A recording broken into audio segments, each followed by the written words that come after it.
All right, hi again, everyone. My name is Heather Greer-Klein. My pronouns are she, her, and I'm the Samvera Community Manager. I have been building this presentation as we've gone over the last 2 days.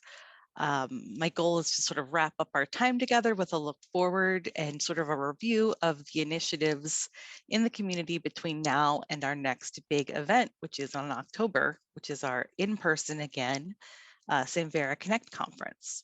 So I particularly want to share activities that are active and just waiting for you or your institution to join them to get them completed faster and to help us have input from a greater diversity of voices.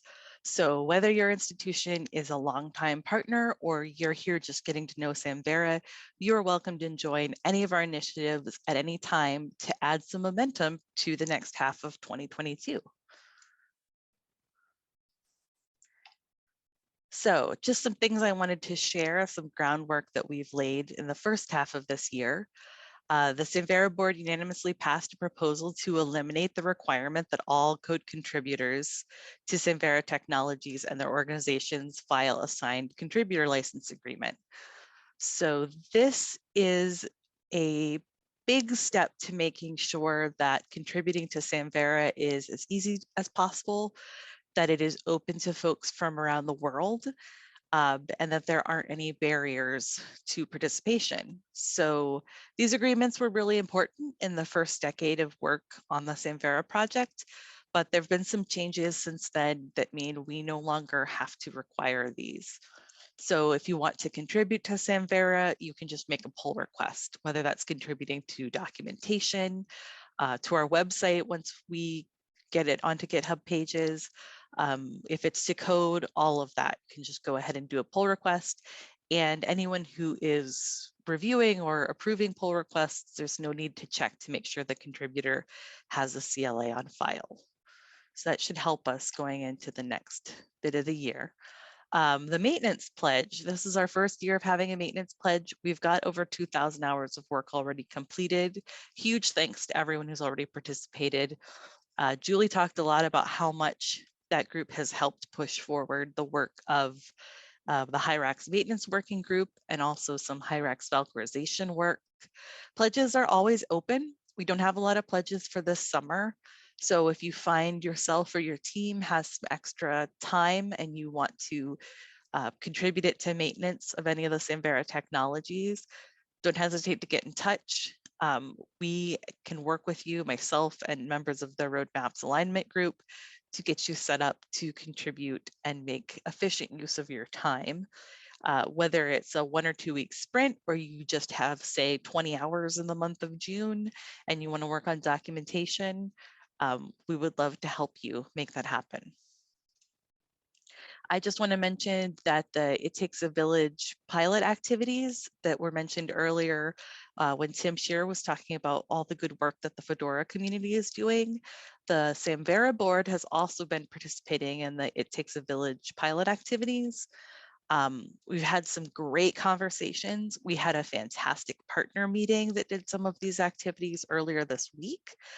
And there's going to be more activities coming. So we are focusing on technology and resources, and there will likely be some groups, definitely between now and the end of August and potentially at Connect. So stay tuned for more for that, but it's really helped us with some strategic thinking as we go into the next half of the year. And developer congresses, we're getting really good at these. We have at least for a year. We're making sure that whenever a Dev Congress ends, the next one is scheduled so that all the topics, things that folks are working on have a place to move to so they can be continued forward.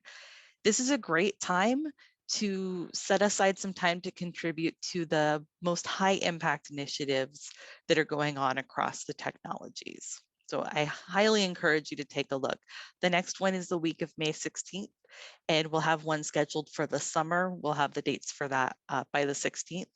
And there's going to be a one-day in-person Dev Congress on the Thursday of Connect. And a quick note that the recordings and slides from this event, they're going to be linked on the program page. I will send out an email with those links. And we've also got a post-event survey to make sure that this virtual Connect is meeting your needs and to get any ideas you have for ways to make it better. So now just a quick recap from the Hyrax updates. There's a lot more detailed information on Julie's slides that are linked up in the program, but just a reminder that the Hyrax Maintenance Working Group needs more developers, really need developers through the end of the year. This group has 2 weeks on, 2 weeks off sprints. Even if you can only join one sprint, that will make a difference. It's a great maintenance pledge option. This is where the Rails 6, Blacklight 7, Bootstrap 4 upgrade efforts are happening. And the next sprint overlaps with the Dev Congress. So if you'd like to make your Dev Congress contribution into 2 weeks, that's an easy way to do it. And the push to finish Valkyrization. Julie really emphasized this, but I wanted to re-emphasize it as we come out of this event. All developers can help with this. We can crush imposter syndrome. There's a place for everyone with this. Between the testing and the development work that needs to be done, everyone can help. And finishing this is going to unlock the next chapter of Hyrax.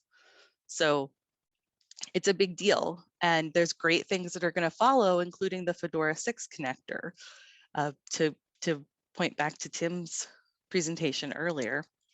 And so again, the Developer Congress is a great time to jump in on this. And of course, we need to grow more leaders in the Hyrax community. There's 2 open positions for this. We need effort, not expertise. So if you're considering that, be sure to get in touch with me or with Julie, and we're happy to answer questions. Haiku. There are some very cool things going on with Haiku. And if you missed the presentations yesterday, I recommend you take a look. There are so many features coming in Haiku 4, the improved UI functionality. We had a whole presentation on that. And the Advancing Haiku team has finished up incredible work they've done, at least 10 new features, really useful stuff. And the big ask right now for the Haiku community is the bulk racks interest group. So you can get in touch with Kevin about that. I think that is going to be a great place to jump off if this is something that's interesting to you. Avalon, there's some big moves coming for Avalon, moving documentation to the Samvera wiki and moving on to Hyrax and helping get Hyrax ready for Avalon to build onto, which is really exciting. Again, once the Valkyrization work is done, there's big other things coming. And then finally, just a few things community-wide to mention. So we heard about questions about accessibility and metadata. That presentation that Julie and Anna Marie made yesterday, the metadata interest group will be taking that up. So you can join them to learn more. We heard from Paul about the core Notify project. There's some conversations that are going to start happening for that. We didn't get a chance to talk about it here, but we'll be talking about at a future partner meeting, a new idea for creating GitHub teams. And that's going to start with some UI and UX experts who can sort of be called upon whenever needed in the community. We've got the developer onboarding working group, the Samvera repository profiles, and the component maintenance interest group, which you just heard about. So all of those initiatives can always use more voices if any of them were interesting to you. And then I just wanted to share, I am always here to help you connect to the community. If you're not sure, don't hesitate to ask me. You can schedule time with me. If you click on my profile in Slack, you'll get to that link, or it's always in the signature of my email. You can email me anytime or reach out to me on Slack. And I'm going to be at several conferences this year. So if you're going to be there in person, I'd love to get to talk to you. And finally, at the end of 6 months from now, we will have Connect 2022 at the University of Notre Dame.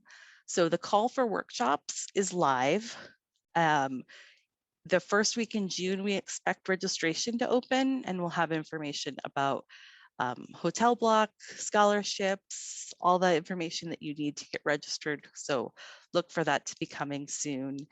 And the call for proposals for presentations, panels, lightning talks, posters, all of that will be coming this summer as well.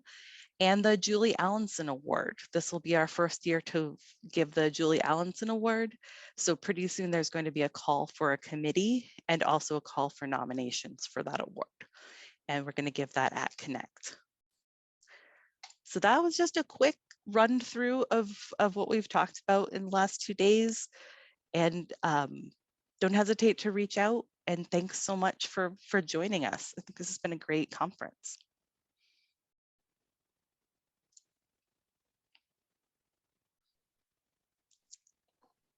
Thank you, Heather. I'll leave your slide up because it's, oh, okay.